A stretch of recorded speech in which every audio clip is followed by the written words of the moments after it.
Pernah kepikiran nggak sih, kenapa ya kita bisa seneng banget 1 menit, menit berikutnya udah ngerasa sedih aja? Kali ini kita bakal coba bedah buku panduan buat otak kita. Kita intip zat-zat kimia di baliknya, dan cari tahu gimana caranya biar kita bisa lebih pegang kendali atas emosi kita sendiri. Oke, coba kita jujur-jujuran deh. Kamu pasti pernah kan ngerasain seneng banget, kayak lagi di puncak dunia, mungkin abis dapat pencapaian besar atau gimana gitu. Tapi, anehnya, perasaan itu pelan-pelan luntur. Nah, kalau kamu pernah ngalamin itu bukan salah kamu kok. Ternyata otak kita itu dirancang buat bertahan hidup, bukan buat bahagia terus-terusan. Perasaan senang itu ibarat bonus atau hadiah yang disimpan buat momen-momen penting aja. Nah, masalahnya pas rasa senang itu hilang, kita sering ngerasa ada yang aneh, ada yang kosong. Kekosongan inilah yang kadang ngejebak kita masuk ke sebuah siklus yang bahaya.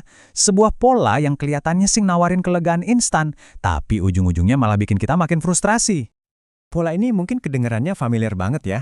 Coba bayangin, kamu lagi stres, otak kamu panik, terus kayak teriak, lakuin sesuatu dong. Solusi paling cepat apa? Mungkin sebatang coklat atau sebungkus keripik? Wah, rasanya enak kan saat itu? Tapi setelahnya, muncul rasa bersalah atau badan jadi lemes. Kita malah jadi ngerasa lebih buruk dan siklusnya siap mulai lagi dari awal. Biar ngerti kenapa ini bisa terjadi, kita harus kenalan dulu nih sama aktor-aktor utamanya di otak kita. Tapi, lupain dulu deh istilah zat kimia bahagia. Anggap aja mereka ini semacam perangkat bertahan hidup super kuno, warisan dari nenek moyang mamalia kita jutaan tahun lalu. Ada 4 pemain utamanya nih, dopamin, endorfin, oksitosin, sama serotonin. Masing-masing ngasih kita jenis rasa senang yang beda-beda, dan semuanya itu punya satu tujuan akhir yang sama, biar kita bisa bertahan hidup. Coba bayangin deh, dopamin itu kayak perasaan lega, campur senang pas kamu akhirnya nemuin kunci motor yang hilang, atau pas kamu lihat garis finish di depan mata. Nah, itu dia. Dopamin itu dorongan energi yang bikin kita termotivasi buat terus nyari dan mencapai sesuatu. Terus ada oksitosin, yang sering disebut hormon cinta. Ini tuh perasaan hangat dan aman yang kita dapat pas meluk orang yang kita percaya atau pas kita ngerasa jadi bagian dari sebuah tim yang solid. Bisa dibilang, oksitosin ini lem sosial yang bikin kita ngerasa aman bareng orang lain. Lanjut, kita punya serotonin. Nah, ini beda lagi. Ini adalah perasaan bangga yang muncul pas kita dihormati atau dapat pengakuan dari orang lain. Inilah yang ngedorong kita buat nyari posisi yang aman dan disegani dalam sebuah kelompok. Jadi ini semua tentang status sosial. Tapi ada tapinya nih, dan ini penting banget. Otak kita itu nggak dirancang buat ngebanjirin kita pakai zat-zat kimia ini terus-menerus. Setiap lonjakannya itu cuma sementara. Kenapa gitu? Ya biar kita siap lagi buat merespons kesempatan bertahan hidup berikutnya. Ini udah jadi sistem operasi bawaan kita. Oke, tadi kan kita udah kenalan sama para pahlawannya. Sekarang waktunya ketemu sama penjahat dalam cerita ini.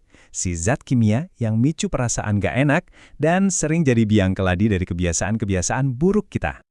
Kenalin, namanya kortisol. Tapi jangan salah, dia ini bukan zat kimia yang jahat oh. Anggap aja kortisol itu kayak alarm keamanan di rumah.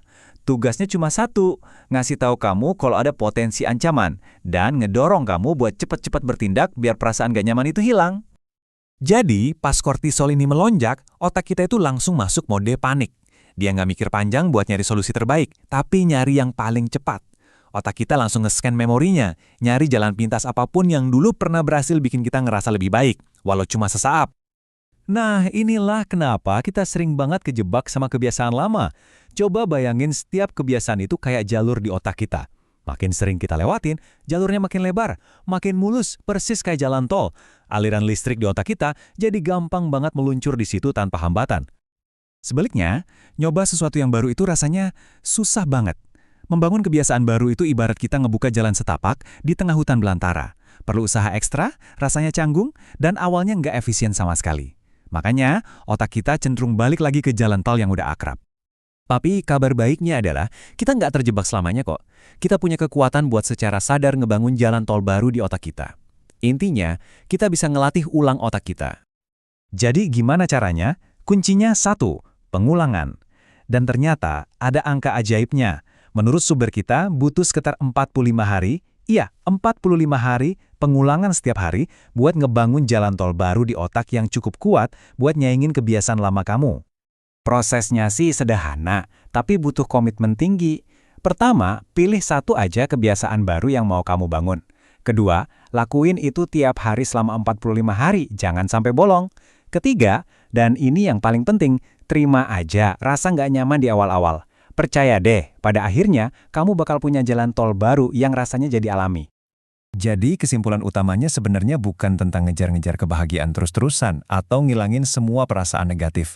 Itu nggak mungkin. Justru, ini tentang memahami cara kerja otak kita, sisi mamalia dalam diri kita, dan pakai pengetahuan itu buat secara sadar milih perilaku mana yang mau kita perkuat.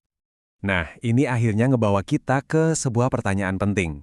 Dengan pemahaman baru tentang otak kamu ini, kira-kira kebiasaan positif baru apa, sekecil apapun itu, yang bakal kamu mulai bangun hari ini buat menciptakan jalur kebahagiaan baru buat diri kamu sendiri?